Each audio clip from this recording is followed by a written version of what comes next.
कपडे फिपडे टोपी हे आपली ओळख आहे. हो हो छानच दिसत इतकी. 2 मिनिटं थांबा ना.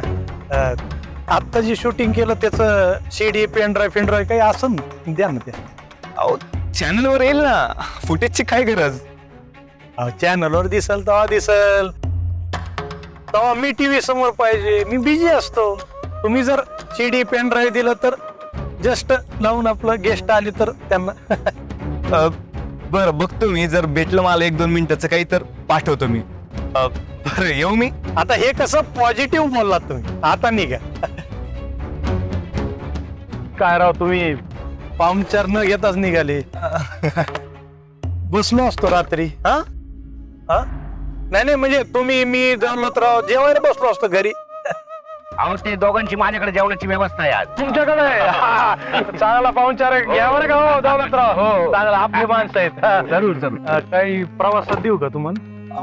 नाही आम्ही तसं काही घेत नाही.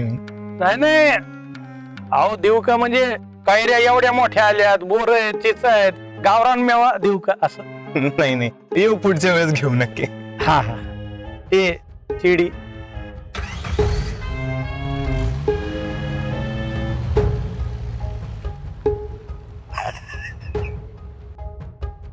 फक्त विठूच्या वाडीत नाही, महाराष्ट्रात नाही तर जगभरात दिसणार हे अंताजी दिग्रसकर सेलिब्रिटी.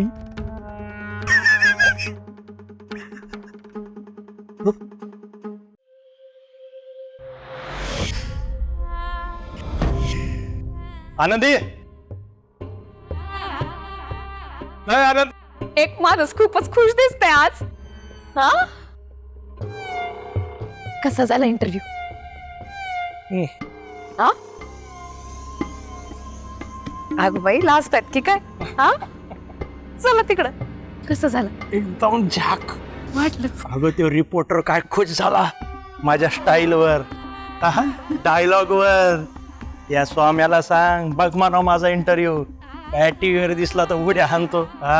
बघ म्हणाव. अशी ज्ञानाची आणि माहितीची रसना वाहत होती माझ्या मुखात. दिसत पण तुम्ही इतके मस्त होता ना, आणि ही मिशी एवढी रुबाबदार दिसत होती ना, कमास. आनंदी म्हणजे मी इंटरव्ह्यू देत असताना तिथं उभा होतो, असं स्टाईल मारत होतो, फोटो देत होता, तू बघत होतीस माझ्याकडे. मग बघत होते तर. आनंदी मी चेन्नई मध्ये जन्माला यायला पाहिजे होतं. एपडी एरकिंग नल्ला अरकेना इनी पेरंद नाल वाल तुकला इनी पुतांद नाल वाल तुकला एन्नाड पेर अंताजी दिग्रसकर. जेव्हा हा इंटरव्ह्यू लोक पाहतील तेव्हा समजे जगाला कळेल काही तुझ्या वाडीचा खरा हिरो कोण येते. अशी जर हुशार बायको असेल ना तर हे अंताजी दिग्रसकर विठूच्या वाडीतच काय सगळ्या महाराष्ट्रामध्ये पोहोचल. चला येत काहीच नाहीये. वर चला तुम्हाला एक जम्माडी गंमत दाखवते. या आओ चला की. मी लाजलो. अहो या या आत या. आता दाखवते मी तुम्हाला जम्माडी गंमत. काय गे आनंदी, अगं मी काय कुकुल बाळ आहे का गमाडी जम्मत दाखवायला. काय झालंय काय तुला. या तर तुम्ही बसायचे आणि डोळे मिटा बर का. डोळे मिटू. अगं हम दो हमारे दो बास की. अजून काय पाहिजे. जावा तिकडं. डोळे मिटा.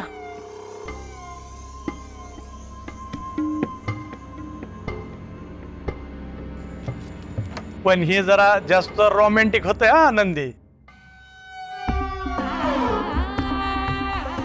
बघा बघा बघा बघा. ये बघा काय राजीनामा आहे. राजीनामा. व्यंकट भाऊजींचा. व्यंकटचा राजीनामा.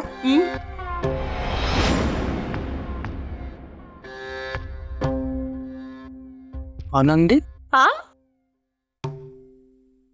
तुला हुबेहूब व्यंकट सारखी सही जमायली. माझी नाही, त्यांची सही आहे. एकदम ओरिजिनल राजीनामा आहे, त्यांनीच सही केली. व्यंकटनी सही केली राजीनाम्यावर. मग उगाच मोठे वय म्हणतात का मला?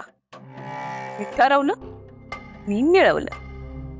मंदिर कमिटीवरती महिला सदस्य म्हणून माझी नेमणूक झालीच म्हणून समजा. तिग्रस्कर कुटुंबातल्या 2 व्यक्ती पाहिजे होत्या ना. एक तुम्ही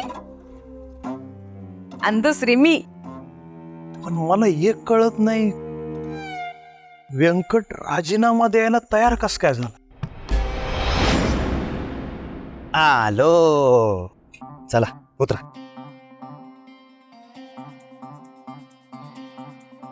आत्तोबा, तुम्ही मला इथं आणणार होते का?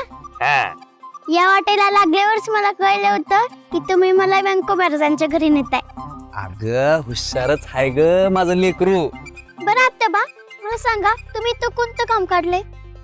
धीर धरावे मना. चला. हे व्यंको महाराजांची खोली आहे. त्यांनी आपल्याला बोलवलं का? धीर धरावे मना. वहिनी साहेब, शकुंतला वहिनी साहेब. रामकृष्ण हरी. रामकृष्ण. मी तुमचीच वाट बघत होते. वहिनी साहेब, हे बघा मी हिंदूला घेऊन आलोय तुम्ही सांगितल्याप्रमाणे. ते व्यंकू महाराजांना भेटवायला. व्यंको महाराजांनी मला भेटायला बोलवले, ते पण आत्ता. तुमच्याकडून का बोलवलं? गोपाळ आणि आदूकडून सांगितलं असताना निरोप. तुमची झोप मोड करून कशाला पाठवलं एवढं? एवढ्या टकुऱ्यात किती ते प्रश्न. जरा थांब. वहिनी साहेब, म्हणजे व्यंकू महाराज इथं येणार आहेत का आपण मंदिरात जायचं? नाही, नको, ते इथेच येतील. मी येते त्यांना घेऊन. बर.